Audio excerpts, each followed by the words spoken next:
Hey, Sabo here, and today we are talking about getting your first camera or intentionally getting your next camera. Now, before I fully start off with all this, I have been noticing people commenting, and not only that, I've been noticing more people are coming across the channel and actually subscribing. And for me, it's a completely different feeling because now I feel like instead of just talking to a camera, I feel like there's actually someone on the opposite side of the screen. So I want to make sure that I'm actually interacting with you guys. So my first thing I want to do is this video is all about getting your first camera. So I want to know, do you guys have a camera or are you guys searching for your first camera? And if you guys have a camera, what camera do you have and what are your honest opinions, the pros and the cons, top 3 of both? And then if you don't have a camera, what are you getting the camera for? So let's get into getting your first camera now. Before we actually go into the searching for a camera, I personally think knowing what you're getting the camera for in the first place is gonna actually help you out. So I think keep this in mind before you start your research. What are you getting it for? Meaning, are you gonna get a camera for a hobby? Are you getting it to make side money or come like full time with videography or cinematography, photography, whatever the case may be? Are you trying to make money from it and make a living from it? Now is the time that you actually research for your camera. Same reason we have all these different TVs, these different computers, whatever the case may be, there's a lot of different brands within the same niche. It's because each one checks off different boxes for everyone. So same thing goes with cameras. So this is to help you guys figure out what checklist to follow to find that camera that's gonna be the best, good, first investment camera to start you guys off. So with that being said, the number one thing that everyone's gonna look at, what's your price range? What are you trying to look for? And this is where, like I said, knowing what you're getting the camera for is gonna help out a lot. Because if you're just doing it as a hobby, then you don't wanna invest that much, or you don't have to, I should say. If it's just a hobby, just so you can take photos or just shoot video or whatever the case may be when you're having fun, then it doesn't matter if you have the top technology, highest end type of camera. As long as you have a camera that shoots decent video and photo, then you're good enough. If you're trying to make money from it, or if you're trying to make nice quality videos for people for their weddings or commercials, whatever the case may be, you're gonna invest a little bit more or a lot more based off of what niche you're trying to get into. If you're trying to make money back from it, you're gonna wanna invest in yourself. The reason being is you invest in yourself, then your potential clients are gonna see your gear and your skill set, and then they're gonna invest right back into you, so you will get a return on your investment plus profit on top of it. Now, next thing is gonna be, what's the purpose of the camera? Not why are you getting it in the first place, but are you getting it specifically for photos? Or are you specifically getting it for video? Or are you trying to get it for both? If you're specifically for video, then you're gonna look at a cinema camera. That's gonna narrow down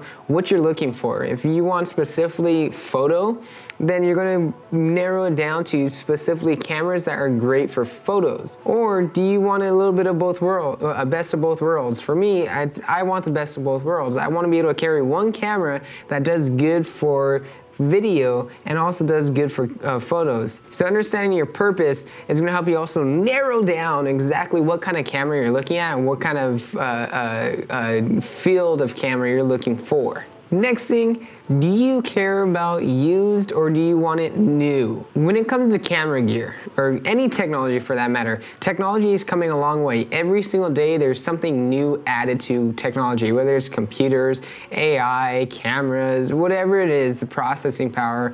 Technology is changing every day and evolving and getting better. The biggest thing is if you get a brand new camera straight out of the box, no one's touched it before, then you have a brand new camera, you have new technology in this camera, and with new technology, you get new tools and new techniques and new traits that you can use to your advantage to make your creative outcome even better. On the other side of the ballpark, if you get a used camera, one, it's gonna be cheaper. But I think a good thing with getting a used camera is technology lasts a good while, so long as you invest in good technology. I mean, look at the 80D and look at the 1DX Mark II. Both of those came out in 2016 and it is 2019 and people are still using those to this day, if not also purchasing them to this day.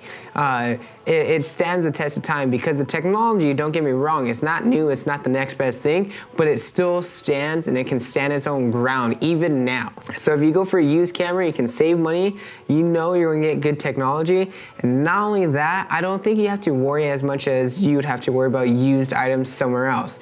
With cameras, a lot of us take pride in our camera and our gear, and so even though it may look used and abused, I'm pretty sure a lot of used cameras out there, you know, the owner or the previous owner took really good care of it. The only reason why it looks used and abused is because they took that thing everywhere with them and they were taking photos and videos of everything they possibly could. Next box you're going to want to check off is your resolution. What kind of resolution are you looking for?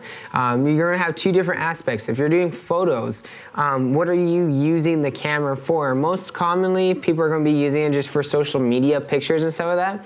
And if that's the case, then when it comes to photos, you're worried about your megapixels. And if it's just a common use of social media, then anything between 8 to 12 megapixels is honestly just fine. Now, if you're talking about video, you're talking about the resolution, the definition of the video. And in this day and age, you want nothing less than 1080p, which is full HD. If you can go ahead and invest and get 4K, then ooh, by all means, you're gonna future-proof your videos. But the standard right now is 1080p, full HD. So if you can at least get that, then you're good. You're settled right there. Now, sensor size. It's a whole topic on its own, but sensors do affect your creative aspect, whether it comes to bokeh, and also the quality of your image, whether it's your photo or video. But basically, the bigger the sensor, the better. The reason why is because if you have a bigger sensor, you have more information coming into the camera. The more information you have coming into the camera, the more detailed your image is going to be. So when it comes to sensor size, you're looking at full frame, APS-C, micro four thirds, and 1 and 2.3 thirds, whatever. I don't know how that one's basically mentioned, but basically full frame is just a full frame camera. Those are the biggest lenses that you can get in consumer cameras. APS-C is basically, it's cropped, so those cameras, you need to worry about getting specific lenses that are for that camera. Then you have micro four thirds, which is a lot smaller, and then the smallest is going to be 1/2.3 inch sensors. Those are usually the ones found in your phone or in drones. The thing to keep in mind is the size of the sensor also affects the quality of the image. So if you have, let's say your phone is shooting 8 megapixels and you have a camera that's shooting a full frame camera shooting 8 megapixels, the full frame shooting 8 megapixels is going to be a lot cleaner and crisper than your phone shooting 8 megapixels, and it's because the sensor size itself. The sensor size is going to affect the quality of what's getting output from your camera itself. Now, the next thing I would say to check off is, it's more of a yes or no. Do you want autofocus? When it comes to cinema grade stuff and when you're not running and gunning, then if you don't have autofocus, that's totally fine. But if you want your life a lot easier, autofocus is something that you want. If you do want autofocus, how good do you want the autofocus to be? So I know I said I'm not telling you to pick specific cameras, but a perfect example is Canon with their autofocus. Their autofocus is superb compared to a lot of autofocus systems that are out there, and everyone kind of knows this. Canon is known for that. Next thing you're going to be looking at is your form factor. And what I mean by this is, are you looking for specifically like a mirrorless camera? Are you looking for a DSLR camera? Are you looking for like a crazy full cinema grade camera? Based off of what kind of camera you're looking at, is going to be based off of the form factor that you have. A mirrorless camera is going to be a lot smaller, a lot less heavy, whereas a DSLR is going to be a nice middle ground. You're not going to have to worry too much. It is going to be a little bit more bulkier, but it's not going to be too heavy, whereas a cinema camera is going to end up being this bulkier thing that's going to be a little bit harder to carry that around mobilely, as opposed to a DSLR or a mirrorless camera or even your phone. And lastly, I would say accessories. Reason being is, if you get a camera and you plan on using it for everything, then you want to make sure you have enough accessories to customize your camera for whatever needs you're going to use it for. This is going anywhere from lenses to lens filters to lights, whatever the case may be. Anything that you can plug in or put on your camera, make sure it has a lot of accessories. The reason being is it makes it more versatile. Whereas if you get a brand new camera from a brand new brand that doesn't have any accessories, like native or third party, then you're not going to be able to be as versatile as opposed to a camera that's been here for the age of time that has all these lens choices, have all these accessories and everything like that. So keep that in mind. How many accessories do you want to put with this camera? And based off of that, if you need a lot of accessories, then go for a nice mainstream camera. If you don't mind, then you can go with a third-party camera that's not that mainstream yet. It's probably going to be a lot cheaper too. And at the end of the day, basically, this is the checklist that I think is the best thing to look at. I'll completely admit that when I bought my camera, I did not have a checklist, and I kind of just went on the whim that the camera looked fine, and I didn't really research it fully. I researched some of it, and I not gonna say I regret it, but I definitely, if I would go back, I would kind of do it a little bit differently. But like I said, the technology in these cameras lasts a good while, so you won't have to worry about any of your cameras messing up on you or dying out or something replacing it right away, because these things last a good while. And you can look at the Canon 80D and the Canon 1DX Mark II. Those things have been out for 3 years and they're still running. And I can tell you right now, even the next runner-ups after those cameras that are coming out, those upgrades, those cameras are still going to be around and people are going to still be using it, and it's going to be working just fine. It's going to get people just fine. So technology lasts a while, especially in the camera field.